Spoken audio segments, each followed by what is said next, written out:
So the new Tyranid Codex perhaps does put the final nail in the coffin, for the old style 40k point system going away, and free Wargear and locked squad sizes basically being the order of the day for 10th edition going forward. Let's talk about people's reactions to that, and some of the pros and cons of the system with a few unit examples.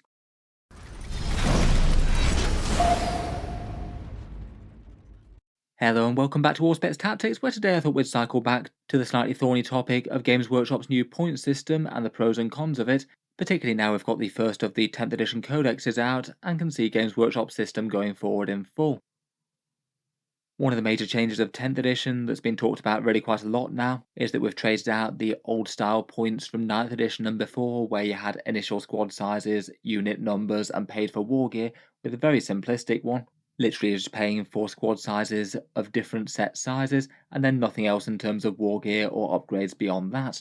I feel like most people who have been keeping in the loop were very much expecting this to continue throughout 10th edition in general, and when the Tyranid Codex came out and we basically still had the same point system, that wasn't really a surprise to me, though it does seem that it's been a surprise to really quite a lot of people out there. I got quite a lot of comments to that effect when I made the Tyranid Codex review video, and I've seen a lot of discussion online about it beyond that as well. It very much seems to be a topic that's stirring people up a bit. Since it came out, lots of people have basically likened it to playing with a sort of power level system. It perhaps wasn't too dissimilar from 8th and 9th edition's versions of power level, though admittedly it does have a little bit more nuance, as that was basically always locked to essentially points blocks of 20, whereas this one's usually in blocks of 5 or occasionally less, so it does give them quite a lot more scope for not making a unit just vastly under or overcosted, I suppose. I was certainly curious to see how people were liking the new system now we've had a few months of getting used to it, so I conducted a channel poll just to see how many people were either liking the new system or disliking it. I asked people whether the points cost system was a good change or not, and in all honesty I was actually kind of surprised at just how even the split was. 13% of people said it was a very good change, 14% are very bad, fairly even numbers with regular good or bad, and around about a third of people just think it's kind of neutral. This was perhaps a surprisingly pleasing normal distribution here. Kind of interesting to see a change equally liked as disliked and equally loved as hated. There's a very small percentage win for people thinking it's a bad change over a good, but it's not really very significant, only around 5% of people overall. There's definitely no consensus. I think perhaps the amount of people who are very happy to put on one of the extremes is kind of interesting as well. Seems that some people absolutely love this change and some people absolutely hate it, and that's quite a lot of people rather than people clustering around in the middle. There are definitely big pros and cons to the points update. In general, I feel like perhaps the biggest thing that people like most is that it helps simplicity with list building, particularly people who are new to Warhammer 40k, which quite a lot of people are in 10th edition. Games Workshop really seems to have done multiple things to make it as easy to access for new players as possible. It's hard to imagine simpler than just pick any unit and pay X points for it, depending on the amount of models that you pick. Literally no faffing around with things like small tiny Wargear costs that may cost a few points, and no option to go for weirder squad sizes to make people second guess whether they should be shifting around a few models from one unit to another. You can just literally select the unit and then worry about what they're going to be equipped with after the fact. I would say that it has helped list building simplicity a fair bit. I'm kind of a bit ambivalent as to how much simpler it really was than 9th edition though. I feel like that works kind of well with just a few key pieces of Wargear for most units costing points, and most of the rest being pretty similar. Perhaps the biggest criticism of list building simplicity is that it can often lead to a bit of annoyance with how you finish a list. Often tiny upgrades and flexible squad sizes were helpful for spending the last few points, say to get towards a 2000 point army if that's what you're playing. There might now be cases of points that you can't spend. I guess the idea is usually that you try and work around that a little bit with unit selection and maybe things like enhancements. Otherwise, I do feel like there's areas that it does work very well, say squads with two fairly even loadouts where they've managed to balance the weapons quite well. In talking through a bunch of units so far, I feel like maybe Space Marine and Scepters are a fairly good example. Genuinely, people seem to use both the Plasma and the Bolters. The Plasma better at dealing with heavy targets, though comes with its risk of killing your own models, and the Bolters significantly better against Marine equivalents and Hordes. They feel like a fixed cost unit that's been done fairly well. You don't just have one weapon option that's vastly superior to the other one, and the only one that you'd ever realistically take. I feel like it's maybe not the worst for squads that have slightly meaningless fun Wargear that they can take as well. Perhaps a prime example of that being things like special weapons in tactical squads or in guard infantry squads. or perhaps slightly extraneous things like pintle weapons or hunter-killer missiles mounted on tanks, things that might be fun to have a little extra weapon to fire out against the enemy, or have some sort of fun thing lurking in a unit, but generally might not overall really change the purpose of the squad and the way that you want to include it in your army, and in reality might not realistically make them that much stronger for the battlefield role that you want them for. I think for people who just like having special weapons in units and random upgrades on tanks, it is quite nice that these can just be used entirely guilt-free now. You don't need to be worrying about saving a few points on plasma or melter guns in your infantry squads, just because technically it's going to be more efficient to put those points towards another unit. I did feel like these upgrades were kind of hard to balance in the past. You saw in a lot of competitive lists people just going for bare bones units most of the time, given that that's usually going to be best for getting the squad's own job done, particularly if maybe they're a bit more of a battle line infantry holding unit where you're mainly there for the durability, so adding things like special weapons and making them less durable for the cost might actually be harming their intended battlefield role. For the most part, I'd say that's quite a good thing, that it could make games and units be a bit more fiddly and take a bit longer if you're having to mess around with multiple different unit profiles. I feel like perhaps if you were just trying to run a horde army with lots of copies of the same unit, it might get a little bit tiresome if you have to go through it each time you fight with one of them. Lastly, for broadly good stuff, I do feel that the idea of the box broadly reflecting the optimal loadout is generally a win. I know there's definitely downsides to Games Workshop taking away options that have no model, therefore no rules, but at least from a newer player's perspective, it's a little bit weird when you go and buy, say, a box of Admex Guitari, and you kind of need extra special weapons from other boxes to make an optimal loadout squad. That was a bit of a strange situation when they first came out, I remember.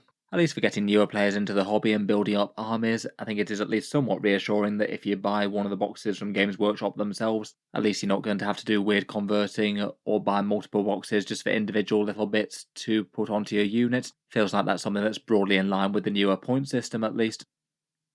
Otherwise, getting into major criticisms of the new system, I think there are quite a lot of cases where the free points and Wargear work kind of badly for various different reasons. While I think it is nice to encourage fun upgrades somewhat in 40k and not feeling too bad about taking them, it does mean that you might lose out on some units taking their most iconic base Wargear. Maybe one of the best examples of this are Death Guard Plague Marines.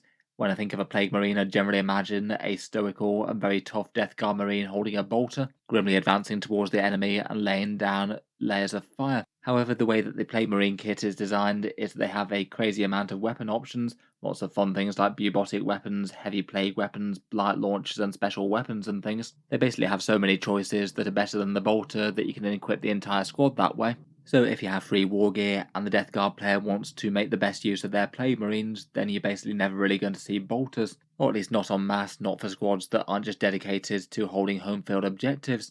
That's something that even something like a base and an upgrade cost for a unit could have helped with maybe. Perhaps saying having 1 points cost for a base squad and 1 cost for a squad with all the upgrades that they want, that could have been an interesting thing that they could have done. The same is true with tank sponsons and things. Say for the Lehman Russ battle tank, it never really makes sense not to take sponsons now, given that they're free and just a flat upgrade on the tank. Not exactly great for people who have assembled their tanks without sponsons, or maybe just like the more classic look of tanks that don't tend to have those in real life perhaps. There's quite a lot of optional things that are just flat upgrades in 40k that it now makes no sense not to take, so again is perhaps a little bit limiting it in terms of what works well. Maybe one of the single biggest criticisms of free Wargear is that weapons are unbalanced. A lot of units just have one weapon choice that's clearly better if you take them within one unit. Say, for example, one particular one could be, say, Space Marine Heavy Bolters versus Las Cannons in Devastator squads.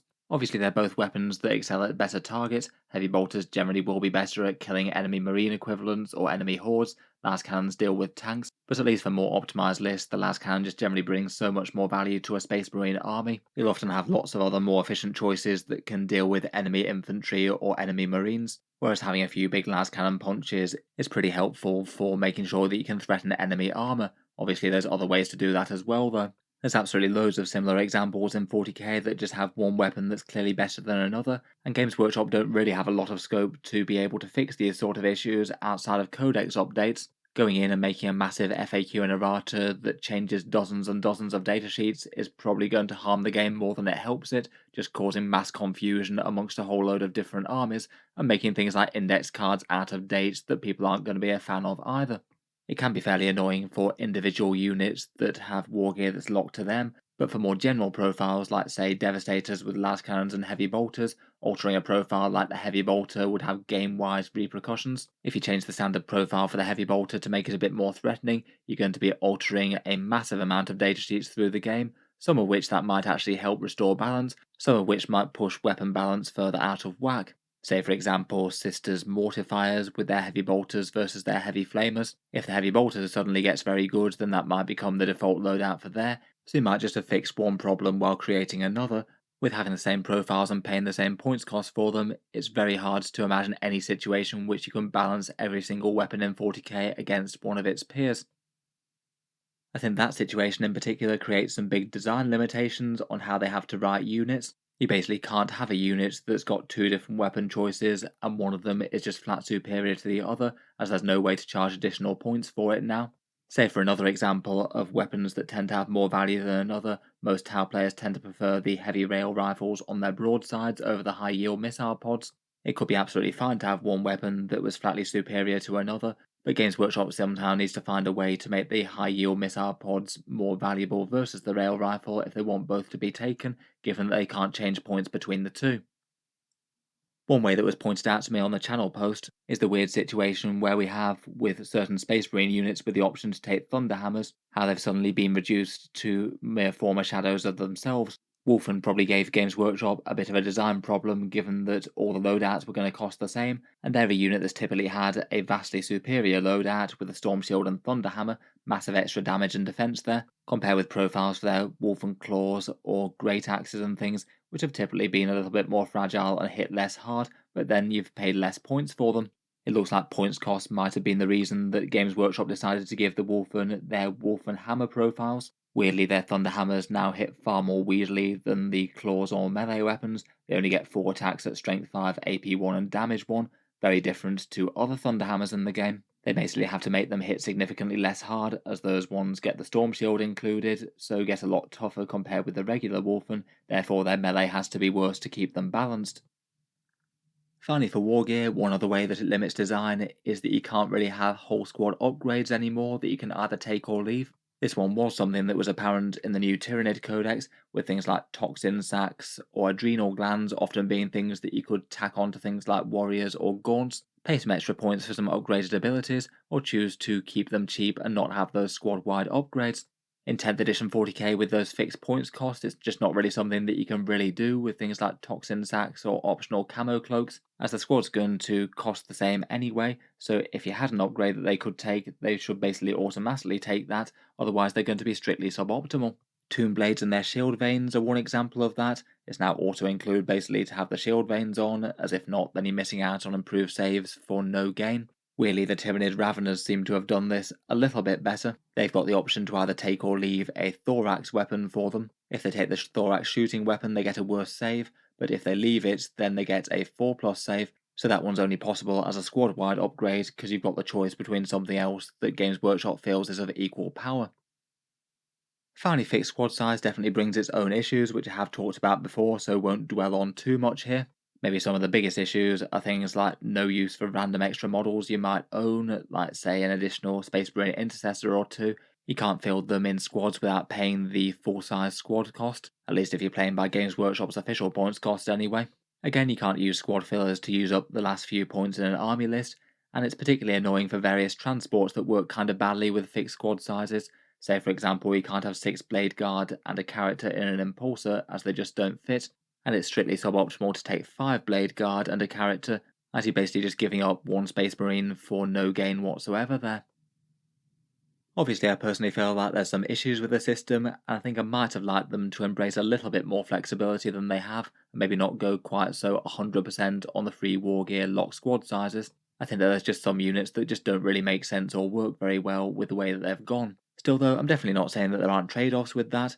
Big simplicity is handy enough for 40k, and even with more granular point systems that often just winds up being something that tends to be optimal anyway. Games Workshop just tends not to be at the level where every single upgrade is meticulously balanced, so in reality the changes compared with previous editions might not be as much as some people might think. I'll be really interested to hear your thoughts though. What do you make of Games Workshop's point system in 10th edition? Do you like it or hate it? And what are your main reasons for doing so? If you've enjoyed the video, then feel free to subscribe to Auspex Tactics, or I'll certainly keep the regular 40k discussions coming. I do tend to post new ones just about every day. If you'd like to support the videos and keep them coming as well, I would like to mention that the channel has a Patreon page, and you can find that linked in the video description if you'd like to help keep these coming. Channel patrons do get a few advantages, seeing certain videos early, regular votes to see what sort of things come next on the channel, and automatic entry into the regular prize giveaways with a chance to win some big model kits each month. If any of that sounds good to you, or you'd just like to help support, the link is down in the video description. In any case, a massive thank you for listening, and I'll hope to see you guys next time.